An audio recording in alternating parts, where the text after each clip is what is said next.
दोस्तों, ये चिरंजीवी सीरीज का भाग 5 है। पिछले भाग में आपने सुनी विभीषण की कथा।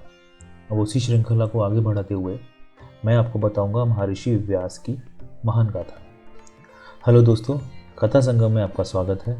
अगर आपने चैनल को सब्सक्राइब नहीं किया है तो कर लीजिए और बेल आइकन दबाना ना भूलें ताकि आपको सही समय पर नोटिफिकेशन मिल सके। ये कथा है ऋषि की जिन्होंने वेदों का विभाजन किया। महर्षि व्यास को महाभारत, वेद और पुराणों के रचयिता माना जाता है, इसीलिए उनका वेद व्यास नाम भी है। गुरु पूर्णिमा के पर्व वेद व्यास के जन्म तिथि को माना जाता है, जिसे हम व्यास पूर्णिमा के नाम से भी जानते हैं। विष्णु पुराण के अनुसार वेद व्यास का जन्म जमुना के द्वीप पर कल्पी नाम के स्थान पर हुआ। उनके पिछले जन्म के अनुसार वे ऋषि अप्रतम थे, जिनका जन्म भगवान विष्णु के भू शब्द से हुआ और उनके पास पहले से ही वेदों, उपनिषद और धर्मशास्त्रों का ज्ञान था और भगवान विष्णु के कहने पर ही उनका पुनर्जन्म महर्षि व्यास के रूप में हुआ। आइए जानते हैं कुछ रोचक बातें ऋषि के बारे में। जन्म लेते ही ऋषि व्यास युवा हो गए थे और तपस्या करने एक द्वीप पर चले गए। तपस्या करने की वजह से वह काले हो गए थे, इसलिए उन्हें कृष्ण द्वैपायन भी कहा जाता है। महाभारत युद्ध के बाद व्यास ने अपने ऋषि बल से मृत योद्धाओं को एक रात के लिए जीवित कर दिया था। महर्षि ने महाभारत की रचना की। महर्षि बोलते गए और भगवान श्री गणेश लिखते गए।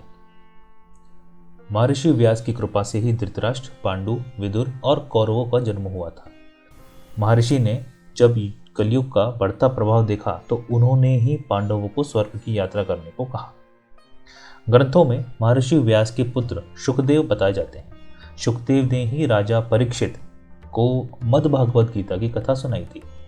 पांडवों को द्रौपदी के पुनर्जन्म की कथा भी महर्षि व्यास ने ही सुनाई थी और इसी के बाद पांडव द्रौपदी स्वयंवर में गए थे। महर्षि व्यास ने 13 वर्ष पहले ही कौरवों सहित संपूर्ण क्षत्रिय के नाश की बात युधिष्ठिर को बता दी थी। सिख धर्म के अनुसार महर्षि व्यास।